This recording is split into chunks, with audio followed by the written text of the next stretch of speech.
Hello दोस्तों, नमस्कार। कैसे हो आप सभी लोग। आई होप आप सभी लोग ठीक होंगे। आज की इस वीडियो में हम आपको राष्ट्रपति शासन व्यवस्था क्या होती है उसके बारे में बात करने वाले हैं, यानी कि प्रेसिडेंटी सिस्टम क्या होता है। इससे पहले मैंने वीडियो में आपको संसदीय व्यवस्था के बारे में बताया था, तो और आज की इस वीडियो में हम आपको संसदीय व्यवस्था जो हो गया था उसी के आगे राष्ट्रपति शासन व्यवस्था क्या होती है उसके बारे में बताने वाले हैं। तो वीडियो शुरू करने से पहले हमारा छोटा आप लोगों से रिक्वेस्ट है, अगर आपको थोड़ी भी वीडियो इन्फॉर्मेटिव लगती है तो आप वीडियो को लाइक और हमारे चैनल को सब्सक्राइब कर लेना, ताकि आने वाला हर वीडियो का नोटिफिकेशन आप लोगों तक सबसे पहले पहुंच सके।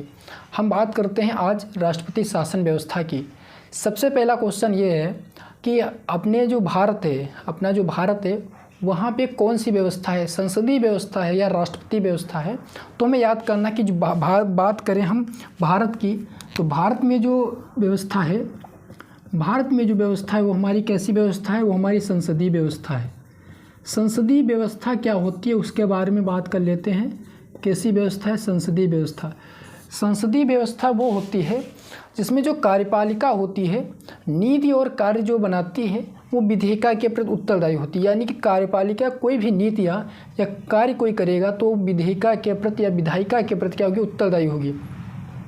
और जो राष्ट्रपति शासन व्यवस्था होती है, राष्ट्रपति जो शासन व्यवस्था होती है वो भारत में भाई तो है नहीं, तो ये कहाँ है, ये अमेरिका में है। अमेरिका में कौन सी व्यवस्था है, तो अमेरिका में हमारी राष्ट्रपति शासन व्यवस्था है। राष्ट्रपति शासन अमेरिका में चलता है, राष्ट्रपति शासन व्यवस्था। और भारत में जो है संसदीय व्यवस्था है, यहाँ पे हम जानते हैं इसको कौन लीड करता है, प्रधानमंत्री। और उसमें कैबिनेट आता है, ठीक, कैबिनेट।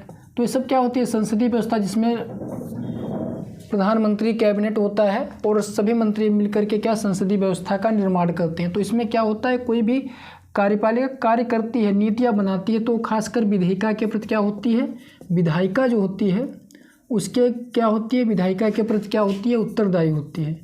विधायिका के प्रति उत्तरदायी होती है, उत्तरदायी होती है।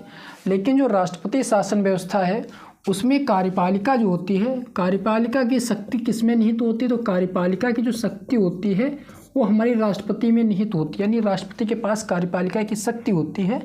तो ये क्या होती है, अपनी जब नीति और कोई कार्य करेगा, यानी नीति और कोई कार्य करेगा तो ये किसके प्रति, ये हमारा विधायिका के प्रति क्या होगा, विधायिका के प्रति क्या होगा, उत्तरदायी नहीं होगा। ये विधायिका के प्रति उत्तरदायी नहीं होगा, ये अपने मामले में क्या होती है, स्वतंत्र होती है।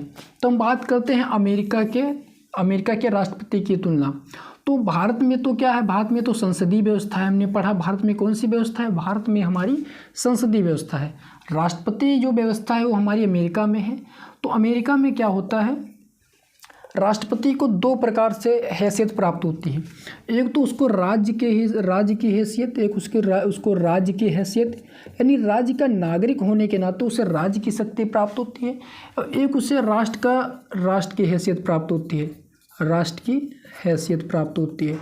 यानी कि वो राष्ट्र के लिए कार्य करता है और राज्य का नागरिक होने के नाते उसको राज्य की भी हैसियत प्राप्त होती है। तो उसका क्या होता है, राज्य का भी प्रमुख होता है और एक राष्ट्र का भी प्रमुख और राष्ट्र के रूप में कार्य करता है। बात करें इसके कार्यकाल की, तो इसका जो कार्यकाल होता है राष्ट्रपति का, तो इसका कार्यकाल नियमित कार्यकाल होता है 4 वर्ष का। 4 वर्ष का कार्यकाल होता है।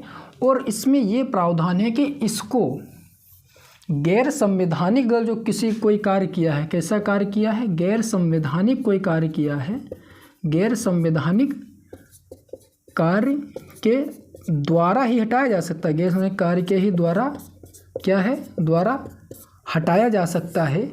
अगर कोई गैर संवैधानिक कार्य नहीं किया है तो उसको उसके कार्यकाल में हटाया नहीं जाता है, अगर जो कोई गैर संवैधानिक कार्य उसने नहीं किया है।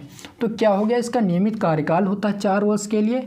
और बिना गैर संवैधानिक जो उसने कोई कार्य किया तब तो भाई उसे हटा सकते हो। अगर कोई गैर संवैधानिक कार्य नहीं है तब उसको आप नहीं हटा सकते।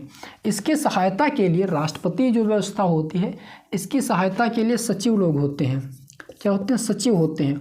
और सचिव लोग किसके प्रति उत्तरदायी होते हैं, राष्ट्रपति के प्रति उत्तरदायी होते हैं।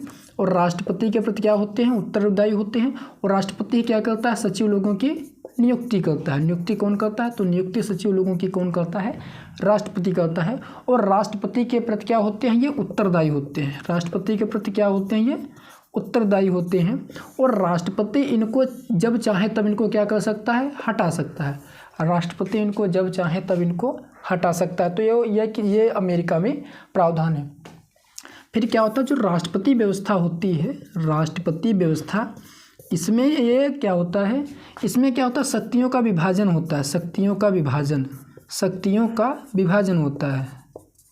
कहने का मतलब ये हो गया, कार्यपालिका अपने मामले में स्वतंत्र होती है, कार्यपालिका अपने मामले में, न्यायपालिका अपने मामले में, ठीक, और विधायिका अपने मामले में क्या होती है? स्वतंत्र होती हैं। सब स्वतंत्र होकर कार्य करते हैं। अपने यहाँ क्या होता है संसदीय व्यवस्था में कि प्रधानमंत्री किसके संसद के प्रति उत्तरदायी होता है, लोकसभा के प्रति क्या होता है? उत्तरदायी होता है। लेकिन यहाँ पे उत्तरदायी का जो राष्ट्रपति व्यवस्था होती है, तो राष्ट्रपति व्यवस्था में उत्तरदायी का कोई भी प्रावधान नहीं होता है। उत्तरदायी का कोई भी प्रावधान नहीं होता है राष्ट्रपति व्यवस्था में। और ये क्या होते हैं? ये राष्ट्रपति जो होता है, कांग्रेस में राष्ट्रपति को, अमेरिका में जो सदन होता है उसको कांग्रेस कहते हैं, कांग्रेस। तो राष्ट्रपति क्या होता है? कांग्रेस का सदस्य नहीं होता है। कांग्रेस का सदस्य क्या होता? नहीं होता है। ये क्या होता है? कांग्रेस का राष्ट्रपति क्या होता है? सदस्य नहीं होता है। और कांग्रेस जिसको हम निचला सदन कहते हैं, अमेरिका में निचला सदन, हाउस ऑफ रिप्रेजेंटेटिव, निचला सदन, इसको इंग्लिश में कहा जाता है हाउस ऑफ रिप्रेजेंटेटिव कहा जाता है, हाउस ऑफ रिप्रेजेंटेटिव। तो इसका ये क्या करता है? विघटन भी नहीं कर सकता है। तो ये क्या हो गया? और ये क्या हो गया? इसका क्या करता है? विघटन नहीं कर सकता है। और राष्ट्रपति क्या होता है? सदन के प्रति क्या होता है? उत्तरदायी भी नहीं होता है। और ये क्या कैसे काम करता है? तो अपने सचिव की सहायता से, जिसको हम किचन कैबिनेट कहते हैं, किचन कैबिनेट की सहायता से क्या करता है? कार्य करता है। और इन लोगों की नियुक्ति कौन करता है? राष्ट्रपति ही इन लोगों की नियुक्ति करता है। तो क्या हो गया? भारत में संसदीय व्यवस्था है, प्रधानमंत्री कैबिनेट होता है, क्या मुख्य लीडर होता है, विधायिका के प्रति क्या होते हैं? उत्तरदायी होते हैं। राष्ट्रपति जो है व्यवस्था अमेरिका में, वो कार्यपालिका अपनी नीति और कार्य के लिए क्या होता है? विधायिका के प्रति उत्तरदायी नहीं होता है। इसको क्या होता है? अमेरिका के राष्ट्रपति को राज्य का नागरिक होने के नाते उसे राज्य का भी प्रमुख माना जाता है। और राष्ट्र की हैसियत के नाते उसे राष्ट्र का भी कार्य करने का दायित्व सौंपा जाता है। कार्यकाल की बात करें तो इसका नियमित कार्यकाल होता है, 4 वर्ष के लिए अपॉइंटमेंट किए जाते हैं। और इनको अगर इन्होंने कोई भी अनकॉन्स्टिट्यूशनल वर्क किया है, संवैधानिक दायरे में रह करके अगर जो किसी गलत कानून का उपयोग किया है, गलत गैर संवैधानिक कार्य किया है, तो उनको हटाया जा सकता है। अगर इन्होंने कोई भी गलत कार्य नहीं किया है तो उनको हटाया नहीं जा सकता है। राष्ट्रपति क्या होती है? राष्ट्रपति जो है विधायिका के प्रति क्या होता है? उत्तरदायी नहीं होता है। और कांग्रेस जो होता है, कांग्रेस यानी निचला सदन का राष्ट्रपति विघटन भी नहीं कर सकता है, क्योंकि उसका सदस्य होता ही नहीं है। राष्ट्रपति क्या होता है? शक्तियों का विभाजन करता है। राष्ट्रपति व्यवस्था में क्या होती है? शक्तियों का विभाजन होता है। कार्यपालिका हो गया, न्यायपालिका हो गया, विधायिका, सब अपने मामले में क्या होते हैं? स्वतंत्र होते हैं। कोई एक दूसरे का मामले में कोई इंटरफेयर नहीं करता है। अब इंटरफेयर कैसे करेगा? जब अगर जो किसी ने कोई गैर संवैधानिक कार्य किया है तभी तो इंटरफेयर, कोई गैर संवैधानिक कार्य होगा, नहीं तो इंटरफेयर नहीं होगा। और राष्ट्रपति क्या होता है? अपनी सहायता के लिए, अपने शासन चलाने के लिए सचिव और किचन कैबिनेट की नियुक्ति करता है। नियुक्ति राष्ट्रपति करता है और उसी के प्रति क्या होते हैं? वो सब उत्तरदायी होते हैं। और राष्ट्रपति इनको कभी भी हटा सकता है। तो ये हो गई राष्ट्रपति शासन की व्यवस्था। कुछ इसके पॉइंट देख लेते हैं, जो एक शॉर्टकट आते हैं, मतलब शॉर्टकट राष्ट्रपति शासन की जो व्यवस्था होती है वो जान लेते हैं। कौन कौन से एक पॉइंट हैं उनको देख लेते हैं।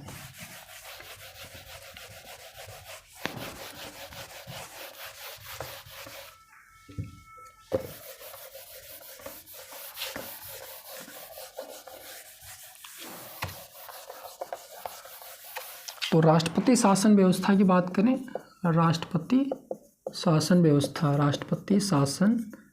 व्यवस्था, तो इसमें पहला पॉइंट हमारा क्या होता है? इसमें हमारा पहला पॉइंट होता है एकल कार्यकारिणी।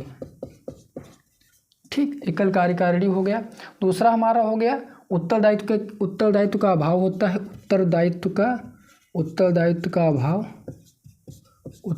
का क्या होता है? अभाव होता है, क्योंकि ये उत्तरदायित्व होते विधायिका के प्रति क्या होते? उत्तरदायी नहीं होते। एकल सदस्यता होती है, एकल सदस्यता होती है, एकल सदस्यता इनकी होती है। और राष्ट्रपति का नियंत्रण होता है। पूरे जो व्यवस्था होती है राष्ट्रपति शासन में, उसमें राष्ट्रपति का ही क्या होता है, नियंत्रण होता है। राष्ट्रपति ही शासन को चलाता है। शक्तियों का क्या करता है, विभाजन करता है। शक्तियों का राष्ट्रपति शासन व्यवस्था में क्या होता है, शक्तियों का विभेद होता है, शक्तियों का विभेद होता है। तो ये हो गया राष्ट्रपति शासन व्यवस्था। और एक हमारा हो गया निचले सदन का विघटन भी नहीं होता। निचले सदन का विघटन, ये भी मैंने बताया कि निचले सदन का विघटन नहीं होता है। ठीक, तो निचले सदन का क्या होता है, विघटन नहीं होता है। और एकल सदस्यता होती है। उत्तरदायित्व का इसमें अभाव होता है। एकल कार्यकारिणी होती है, यानी कि इसमें राष्ट्रपति व्यवस्था एकल व्यवस्था कही जाती है, जबकि बाद में संसदीय व्यवस्था सामूहिक व्यवस्था के अनुसार ये काम करती है। तो ये हो गया शक्तियों का इसमें क्या होता है, विभाजन होता है और निचले सदन का विघटन होता है। तो ये हमारा था राष्ट्रपति शासन व्यवस्था। इससे पहले मैंने संसदीय व्यवस्था देखी, संसदीय व्यवस्था की वीडियो मैंने अपलोड कर दी, उसको आप देख सकते हैं। उसके बाद आप राष्ट्रपति शासन व्यवस्था देख सकते हैं, जो मैंने अभी इस वीडियो में बताया है। तो उम्मीद करते हैं आपको वीडियो पसंद आएगी। वीडियो को लाइक और हमारे चैनल को सब्सक्राइब कर लेना। मिलते हैं अगली वीडियो में, तब तक के लिए जय हिंद, वंदे मातरम।